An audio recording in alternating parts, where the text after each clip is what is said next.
Good day and greetings from the Great White North. My name is Prickly Poo and welcome to day 230 of a year of change. Today we're going to start in again, sort of get the end of our week getting back on track with stuff. So I actually do have a documentary for you this week that is not going to be terribly depressing like it was last time, but sort of getting on track, focusing more on the food aspect of things. We've had some documentaries as well that are, I've already screwed this up. Look at that. It's nice that I don't break parenthesis, I was going to say. It's nice that I don't break... What's the word I'm looking for? I just had it again. Precedent. There we go. I don't break precedent. And that I'm constantly screwing things up at the very beginning. I'm going to keep those in there. I should start this over, but I'm not going to. We're going to continue on the way that we're going. We have had some documentaries in the past that have had like the truth about calories, the truth about sugar, the truth about fat, but which is actually from a BBC series. This one has a similar name. It's just called The Truth About Food, but it's not the actual same series. It's kind of weird. It's actually a 6-part series that they did, a documentary series, and it's sort of a much broader stroke. It doesn't focus just on fat or sugar or things like that. It actually just sort of looks at just food in general. And I'll put the first episode in the, I won't put all 6 in there, but I'll put the first episode in the recommended viewing playlist so you can take a look at it. And it just sort of starts out by looking at just diet in general. And it touches on a lot of subjects. It talks about fiber. It talks about, adding more fruits and vegetables. It talks about beneficial bacteria. It really sort of just goes across the board. And, as the series progresses, they go into different subjects and things like that.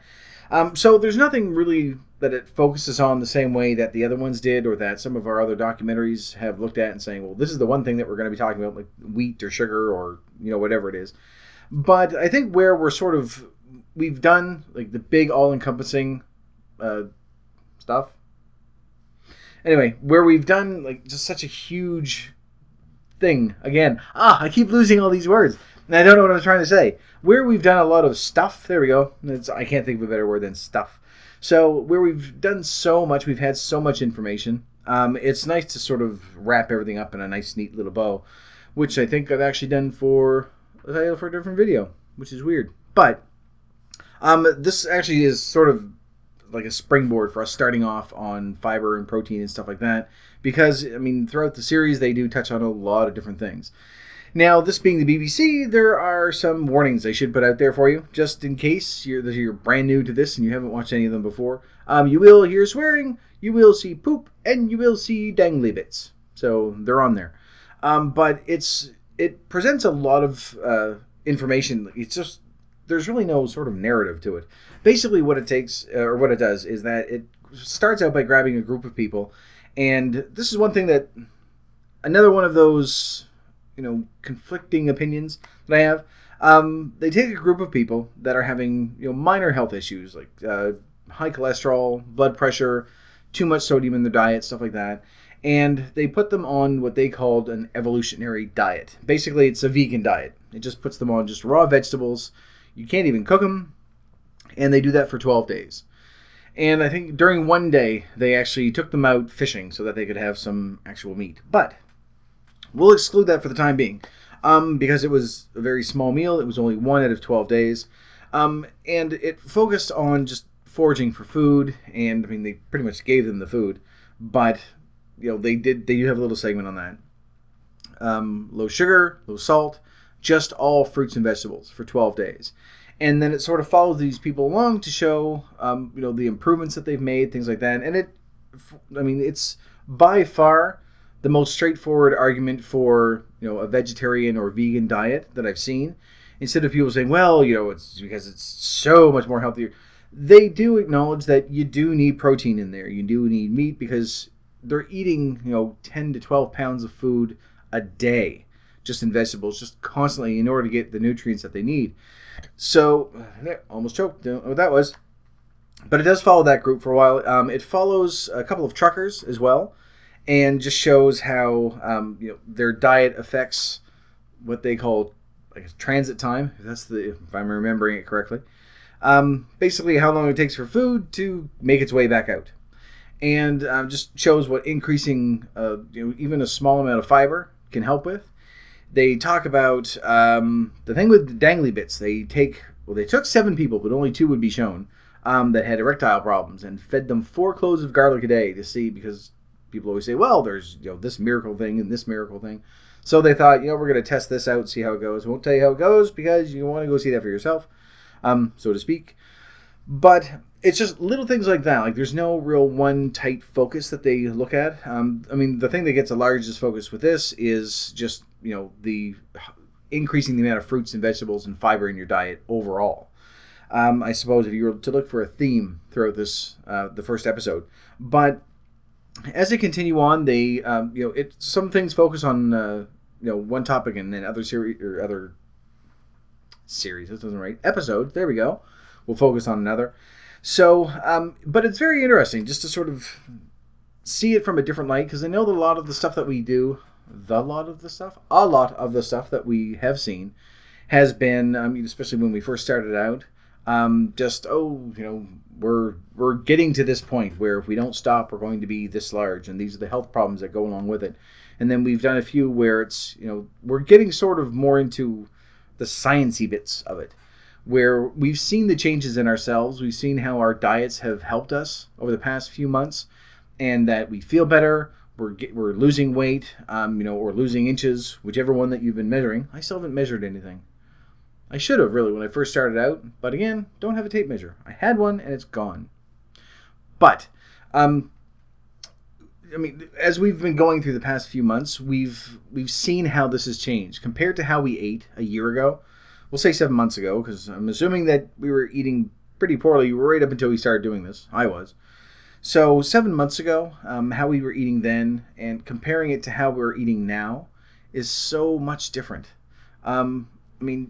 Just trying to think of, at this stage, sitting, because I talked about this before, I know I prefaced a lot of stuff with that, sorry, but my main weak point was always, it still is really, salty foods.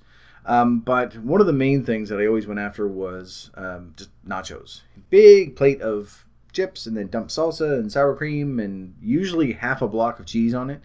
So you're looking at like 250 grams roughly, so about half a pound, in one plate.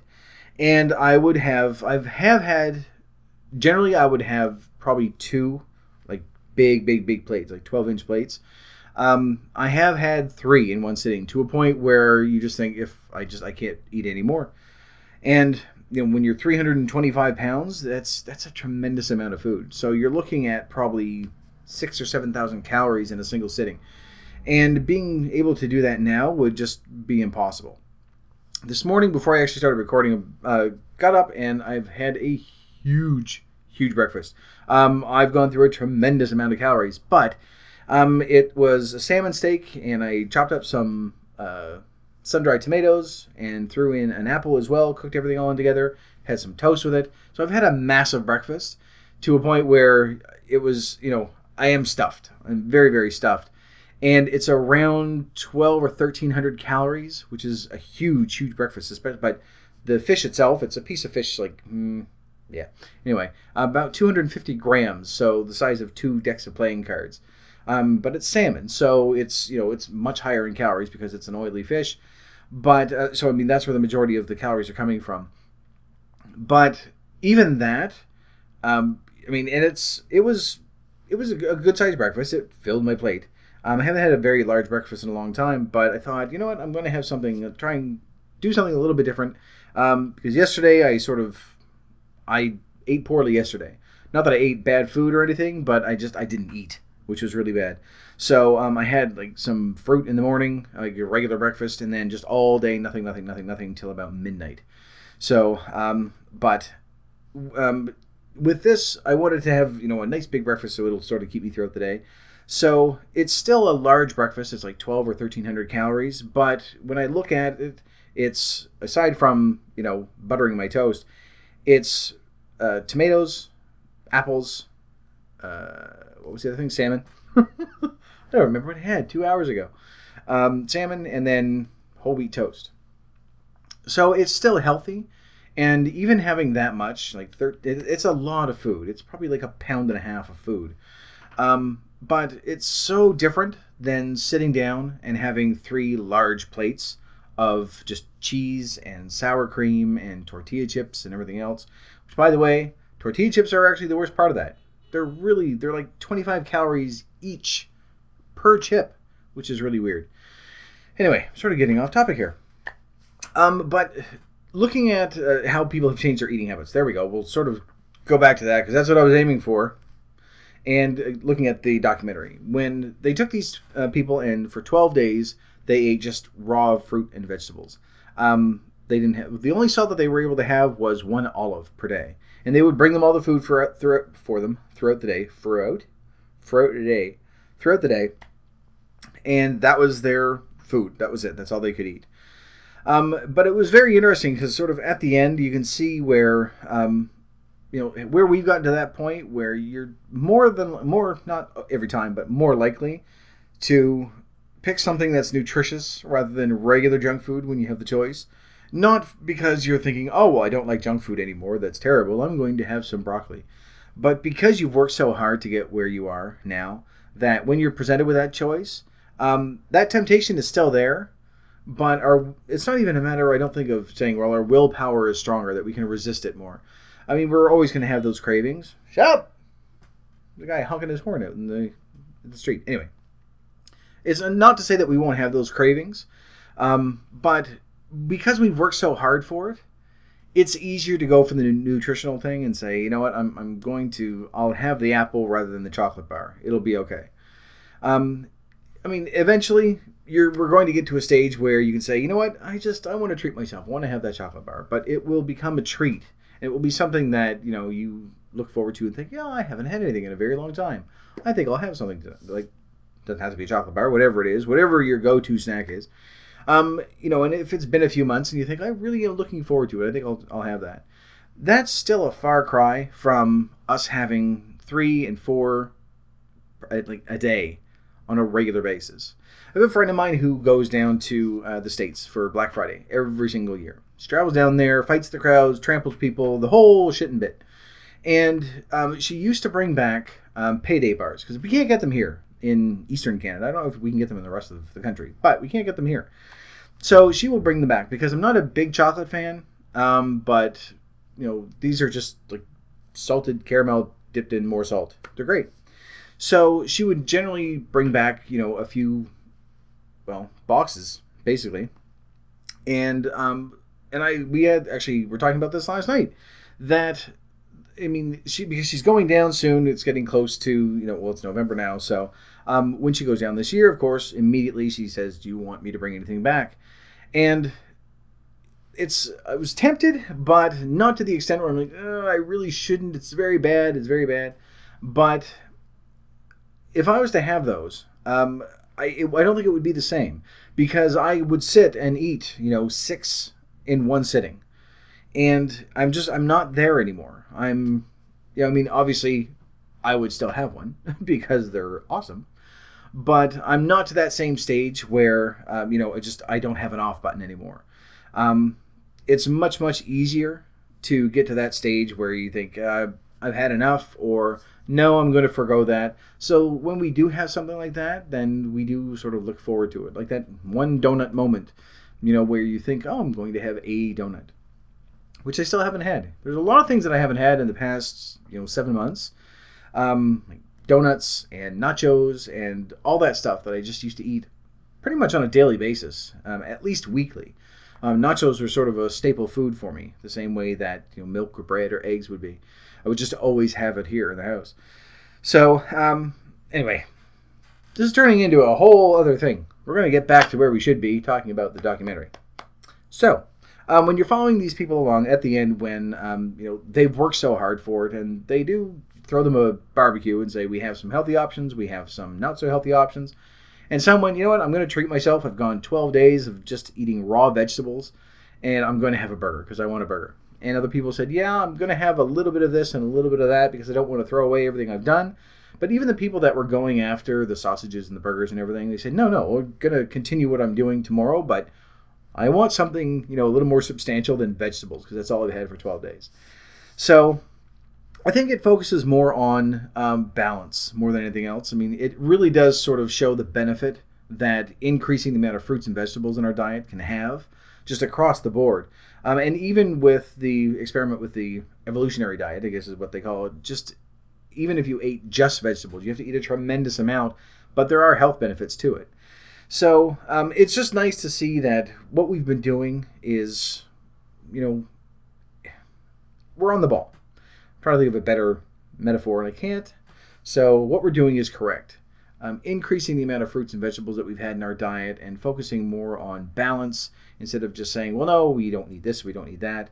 I mean, they don't really sort of touch on any of the quote-unquote superfoods or anything like that, but just sort of a very basic common sense attitude as to, you know, you need fruits and vegetables in your diet. We know this. You need to add fiber, but you need to also have protein in there, so you have to have meat. We've evolved that way. So it was very interesting to watch. So, plus all the other stuff and dangly bits, which you'll get to see as well. So, I'll put it, as I say, I'll put it in the playlist so you can go and take a look. It's just the first episode. All right. It's just the first episode of 6, but you can go up and you can take a look at the other ones. And as I say, it's like it casts a very wide net over everything. I mean, each episode sort of has a theme, but it's not as narrowly focused as the ones that we were looking at before with fat and sugar and calories and all this other stuff. But it's a nice little series, so I think you'll enjoy it. But for right now, I'm going to leave this video here. So thank you very much for watching. If you liked it, please poke the like button for me. And in the meantime, keep yourself warm and fuzzy, and I will see you in the next video. Bye-bye.